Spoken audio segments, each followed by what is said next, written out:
Hello and welcome to A Village in Lockdown, a new weekly podcast series exploring the impact of the coronavirus on the historic and beautiful garden village of Port Sunlight. My name is Catherine Lynch and I'm the Director of Heritage for Port Sunlight Village Trust. Each week, invited guests will share their insights into how the COVID-19 pandemic is affecting life in the village, from tourism to the community, landscape management to the built environment. They will also share survival tips for lockdown and useful ideas regarding how we can spend our time at home.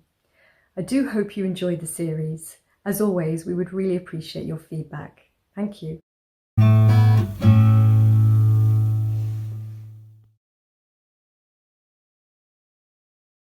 Hello, my name is Liam and I am the Landscape Supervisor here at Port Sunlight Village Trust. As the job title would suggest, myself and the rest of the gardening team are responsible for maintaining and managing all aspects of the Port Sunlight landscape. So that is everything from the bowling greens to the trees to all of the beautiful tulip beds that are in flower at the moment, and we care for all of those. I think what makes Port Sunlight so special is that combination of the amazing architecture, all those different revival styles of architecture mixed in with the landscape, and that was really designed in right from the beginning.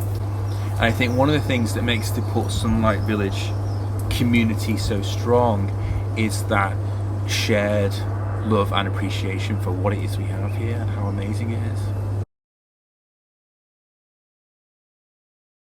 In terms of the impacts of COVID-19 on the team, it's been massive.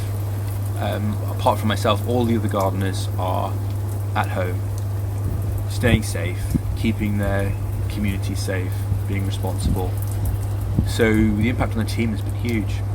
I think one thing that it has shown is that when nature has just left her own devices, just left to get on with it without us intervening at all, she does a pretty good job. The village looks really well at the moment. For any of you who are lucky enough to have your daily exercise in and around here, it looks beautiful.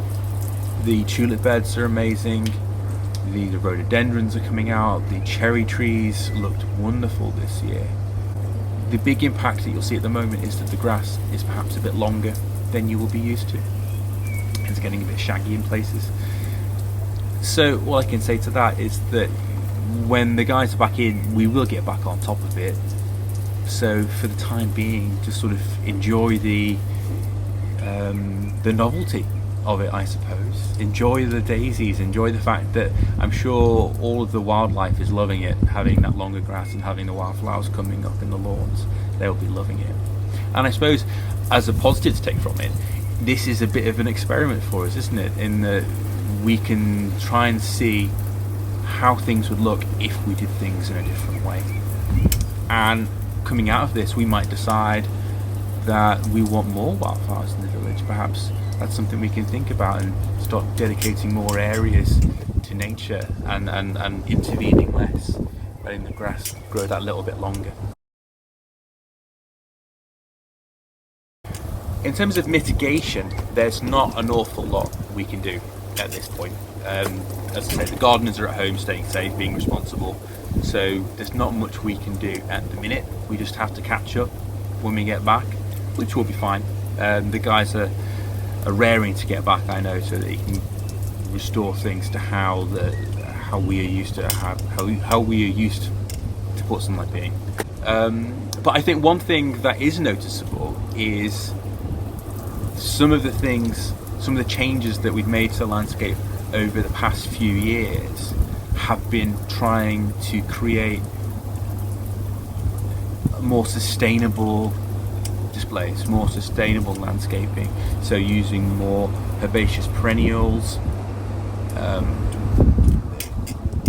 creating beds that don't require as much intervention as some of the more traditional techniques that we've been doing for decades.